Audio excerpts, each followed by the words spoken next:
Hey, hey, beautiful friends. We are ready for a big cooking day.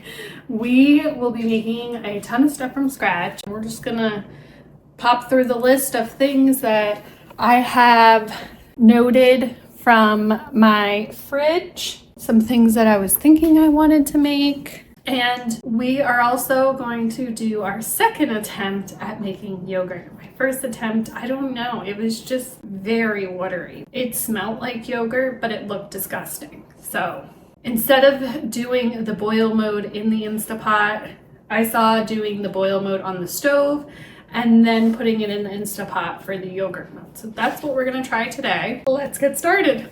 The first time that I made yogurt less than a week ago, it did not end up successful. And I did the boil mode on the Instapot. And this time I'm going to do the boil mode on the stove because I think I can control it more. I don't know if I did the boil mode wrong in the Instapot or if I just let it sit too long. I'm really not sure what happened, but I feel like I can control the stovetop boiling better than if it was straight into the Instapot. I filled half a gallon of the milk from a local farm into this pot, and I am going to bring it up to 180 degrees. And I'm going to stir occasionally and stir a lot more once we get closer to 180 degrees. And this method worked splendidly. I had awesome yogurt from this, and this is how I end up doing it again a week later. And guess what? I will be doing this forever because it is so delicious. I had purchased, before I attempted to make yogurt, a couple quarts of plain yogurt from Costco just to have like a backup plan so that if I couldn't successfully get this going, then I would have yogurt still. But you still do need to put some fresh yogurt into your milk so that it has those bacterial cultures to make yogurt. You could also use a yogurt starter. I'm just going to take what's left of this yogurt and freeze it in portions that would fulfill each cooking method. So you can see I took the yogurt and probably like a half a cup of honey, and I'm going to mix this part together. And then when the boiling is done on the stove, I am going to bring down the temperature of that milk to 112 degrees. Once it gets down to temperature, then I'm going to add this yogurt mixture in so that those bacteria can multiply in that milk when it's in the Instapot. That is what gives you that wonderful yogurt flavor, the probiotics, all that good stuff.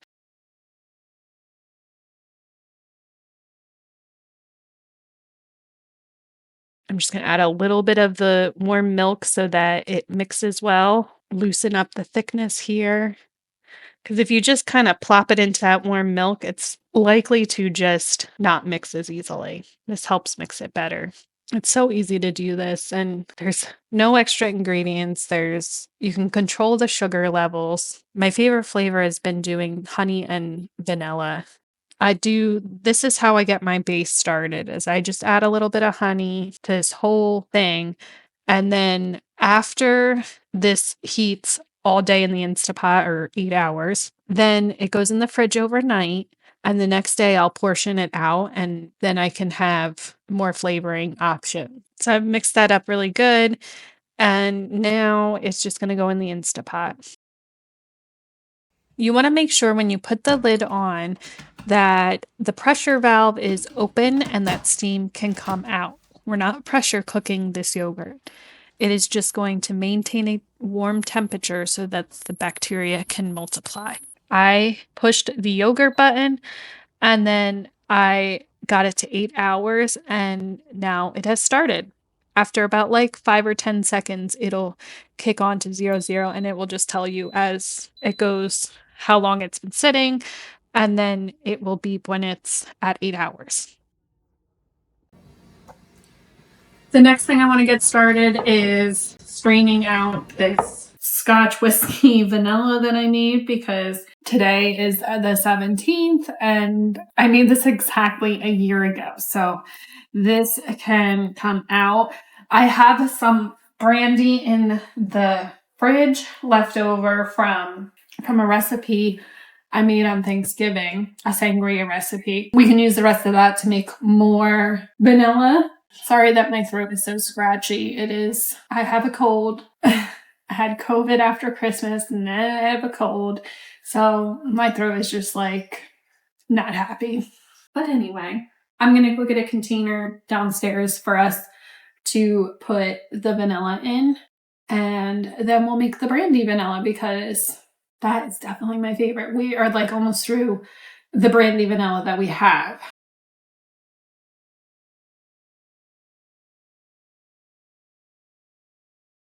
And then not right now because I have a lot to do today. I will probably do it tomorrow. I'm just going to put these in here because I can dehydrate these and they can be used to infuse other things. And then I'm just going to pour, there's some vanilla beans in there. I'm just going to pour that in here because it's fine with me. Got to pull my label off. If this comes off good, like some of the other ones have, then I will just reuse it. Oh no, it's not going. It's not going. Okay, so we're just gonna label this then and get these in the fridge. Tomorrow I will dehydrate them and decide what I'm gonna do with them. I'll keep you posted. I already made a bunch of vanilla sugar, so I really don't need any more of that. If you have any ideas, please let me know because that would be great. Even if I don't end up being able to use that suggestion this time, at least I'll know in the future when I make a bunch. Because this year I actually made a ton of vanilla extract for next year. So I'm gonna have a lot of vanilla beans next year. So let me know what you do with your leftover vanilla beans because they're definitely worthy of use a second go, but you can't do extract with them a second round if you want a true extract. And since I have some of these labels left over from Christmas, I'm just going to put that on the lid.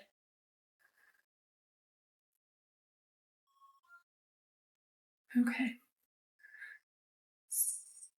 Scotch, whiskey, vanilla, extract.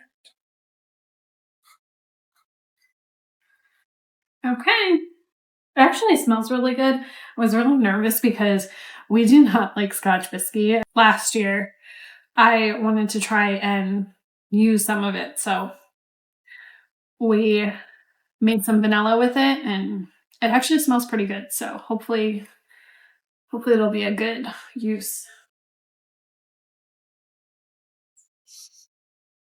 All right, one thing I wanted to do is make some trail mix because I have a bunch of leftover and things from the holidays that can go in. The pantry challenge really did fall in such a great time of the year because it's cold. The last thing I want to do is be venturing out all the time. And with the holidays having been prior to this, Thanksgiving and Christmas, there is just a lot of extra baking items and food that I wanted to put out for the holidays and didn't get to it. So then I saved those things that I didn't get to, and now is a perfect time to make sure they get used up before they get frostbitten or stale.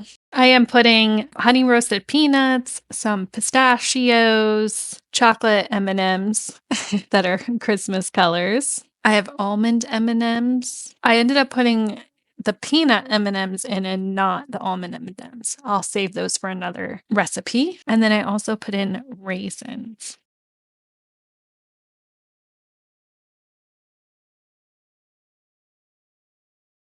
And if you're interested in more directions about how to make this, I do have a video on vanilla extract. I am never going to buy vanilla extract again.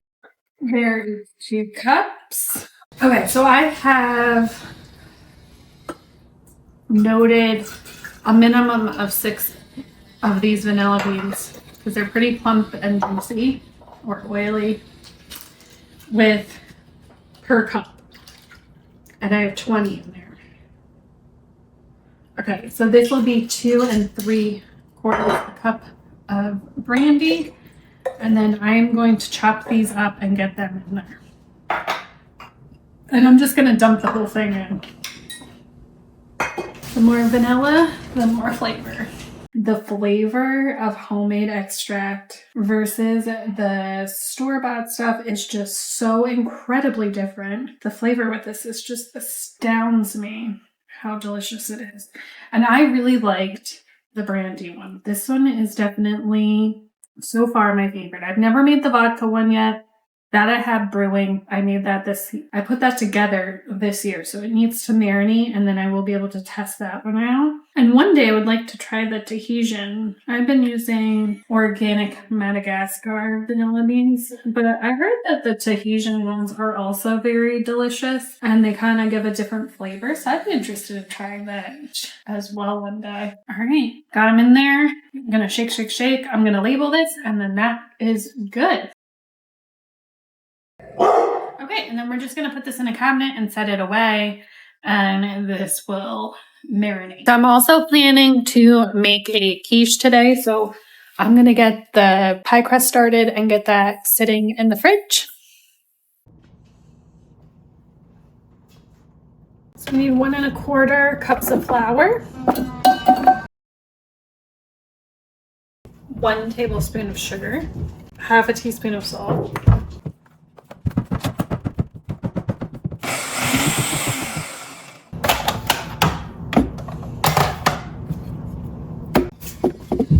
1/2 cup of butter, chopped up, and it needs to be cold.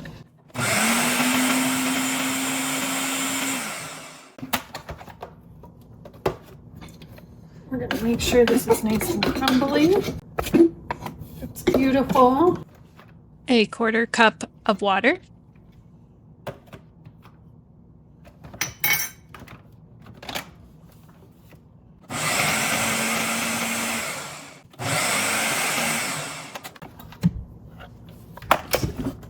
Looks beautiful.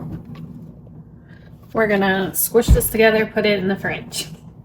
Touching as little as possible. You want to get this dough all pulled together and wrap it in the saran wrap and leave it in the fridge to cool, because you want the butter chunks to stay there. You do not want them to melt before you start baking.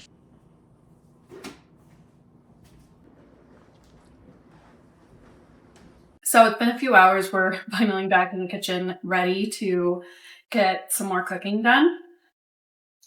Remember we made the pie crust before I finished, so I want to get this broccoli roasting because it has been in my fridge. I can't remember if I bought it in my last stock up, which would have been December 27th, but it doesn't look gross. It doesn't look slimy or gross. Somehow I kind of forgot about it. So it was a good thing I went through my fridges and looked at what perishables I needed to use up. So I want to get this roasting, and then I can chop up some, put it in a quiche, and we can also just have some roasted broccoli to pick up during the week. It must have been from before. It could have even been before my shopping, because it says a best and used by December 30th. It smells funny. Let's see what comes out.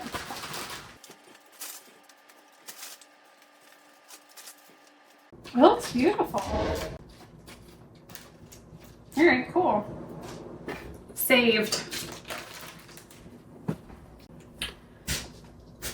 So I just like to really get all this olive oil on. Alright, salt.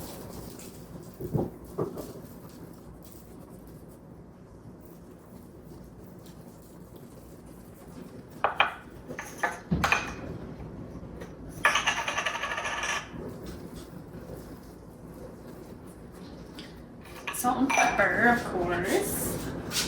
And then we will get some voodoo seasoning on.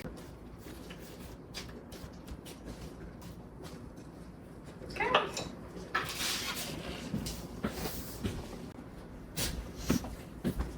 The next thing that I want to start getting done are the bagels because my kids inhaled those bagels last time. So we are going to make bagels, but we're going to make at least double this time. What are your favorite bagel recipes? Well, bagel flavors. My kids really like onion and garlic and salt. So they also really love sesame seeds. They love everything bagels, but they also really like salt. So as long as my flavoring has something like that. So I really want to try cheddar jalapeno bagels, but I feel like for this household it would be a waste for me to do that in a whole like a whole batch. Alright, hopefully I just did 4 cups. I'm pretty sure that was 4 cups. If not, I'm straight and we'll notice when we start putting it together. Alright, a tablespoon of sugar. 1.5 teaspoons of salt. And I'm not doubling this right now. I'll double it. I'll do like a second batch. Just because it's a lot of dough for this section. I don't want to overdo it. Alright, we got our dry ingredients in here. Just give that a quick stir.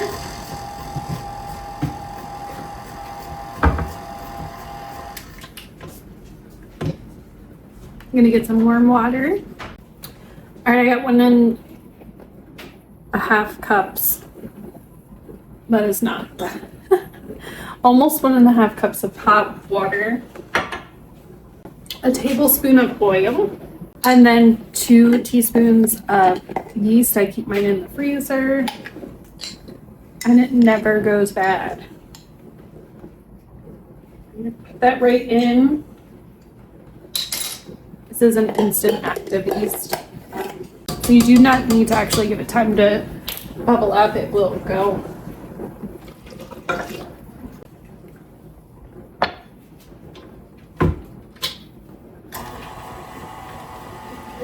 All right, I'm gonna let that mix up.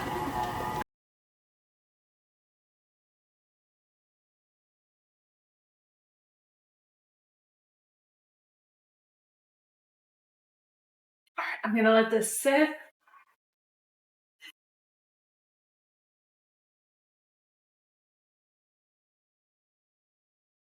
Warm place. My dishwasher is on, so this gets nice and warm. And we'll make another batch. Yep, look at that. That looks perfect.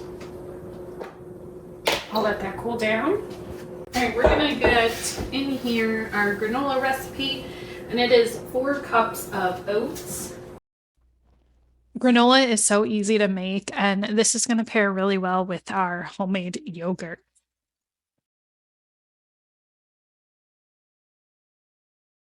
1.5 cups of sliced almonds.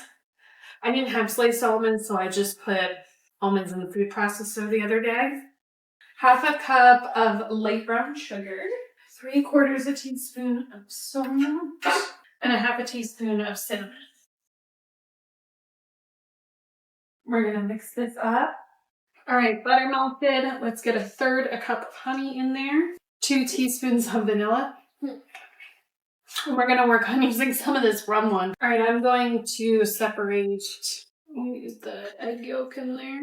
All right, now we need to mix this together, and then we can put it on a cookie sheet and get this cooked up. And then you can leave this on the counter for, I think it's 2 weeks. But I just like to put it in the fridge because this will last us a while. It'll last us probably, I don't know. I'm gonna turn my oven on 300 to get this in. It should still be warm from doing the broccoli, so I don't think it's gonna take long at all to get to temperature, if at all needing. And we want that to cook for 30 to 35 minutes. So I'm gonna put it at 25 so I can check when it gets close to finished. All right, we should be able to get back to our bagels now. Each batch will get cut in half and then cut into a total of 8 pieces for 8 bagels.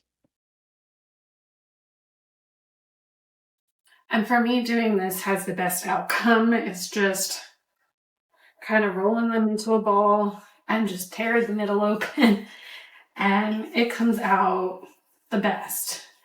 They say to like roll it in a rope, wrap it around, and connect it. And every time I've done it that way, it comes out so odd.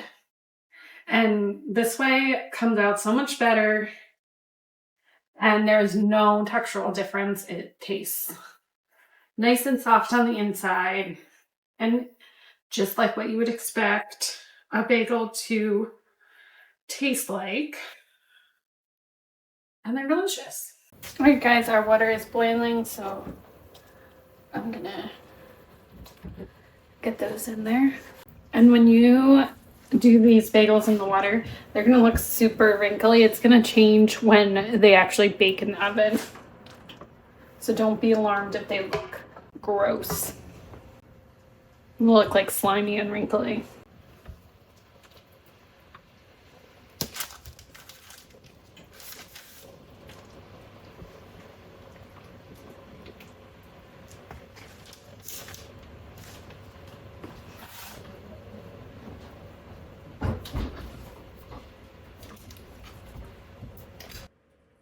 It is definitely a rewarding feeling by the end of the day when you have this massive assortment of homemade goodies and you know they don't have preservatives or any chemicals in them. It's just real food.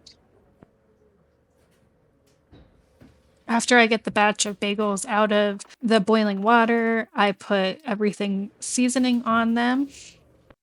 Now, I'm not adding the salt to my bagels because I want these to last longer. And if you add the salt, it'll kind of melt as it sits out on the counter. And I don't want my bagels to end up molding.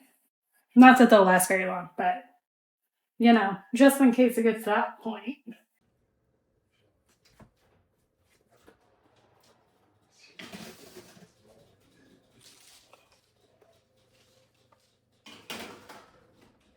Now it's time to roll our dough out. Or pie crust.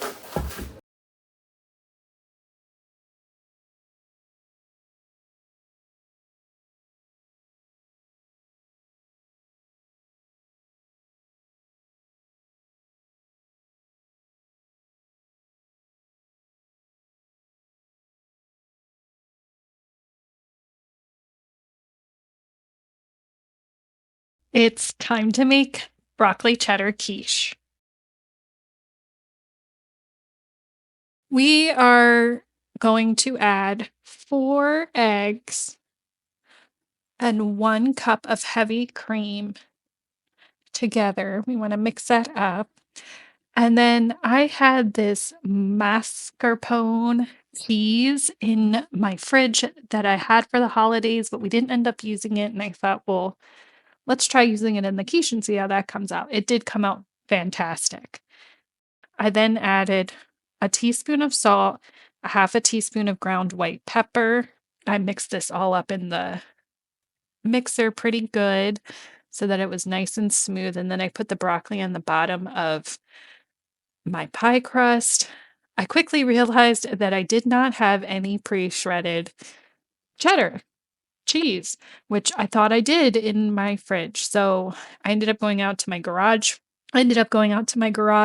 Fridge and grabbing a block of white cheddar cheese that I grated as quickly as I could. A little toasted.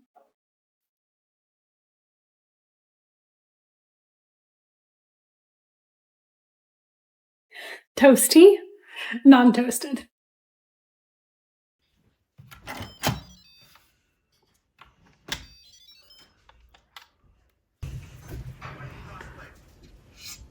Yay, we did it! It's yogurt!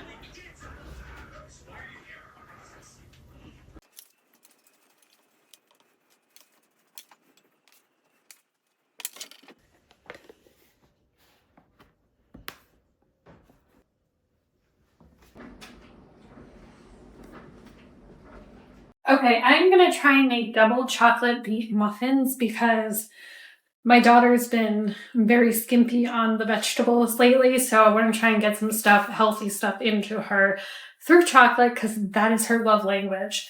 I also have a few cans of sliced beets that need to get used up because we have our own canned beets, and so I've been disregarding these. I'm trying to, since it's a pantry challenge, I'm trying to use up these before I go back to our home canned beets.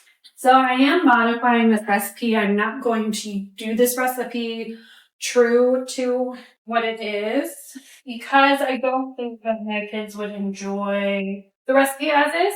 So what I'm going to do, it calls for 2 cups of whole wheat flour. My kids are not going to want to eat it if it's all whole wheat flour. So I'm going to do a half a cup of oats and powder that into an oat flour.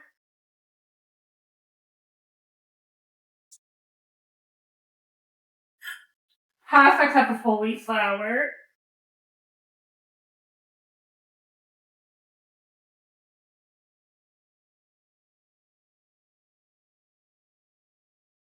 And 1 cup of all-purpose. It also says it's low sugar with half a cup of white sugar, and that if you wanted a little bit sweeter, to up it to 3/4 of a cup. Because I'm trying to get these veggies in my kids, I'm going to do 3/4 of a cup.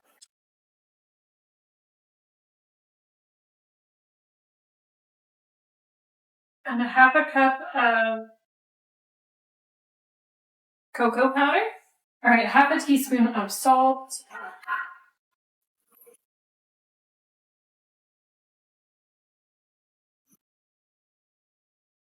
I have to put my apron back on after dinner. 1 teaspoon of baking powder, and we also have baking soda in, so I'm just going to get both of those out.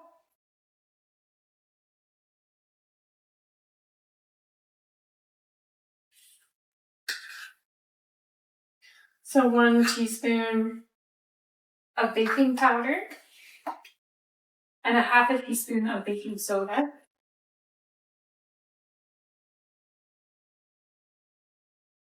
One cup of pureed beets, and it says it's equivalent to 1 15-ounce can, which is this, of sliced beets.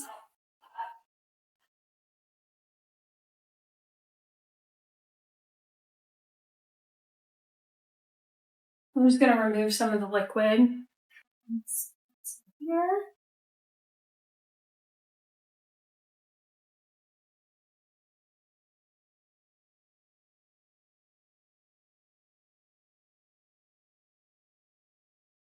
Okay, 3/4 a cup of applesauce, or you can use mashed banana, but my daughter does not like banana muffins, so I am not going to put bananas in it.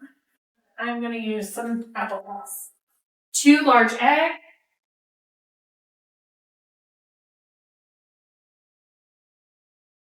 All right, 1.5 teaspoons of vanilla.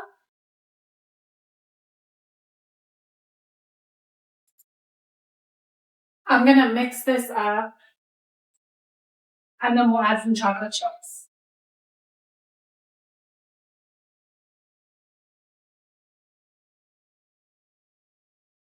Half a cup of chocolate chips.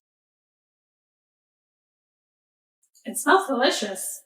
It definitely doesn't smell like any hidden veggies in there. So we need our oven to 350.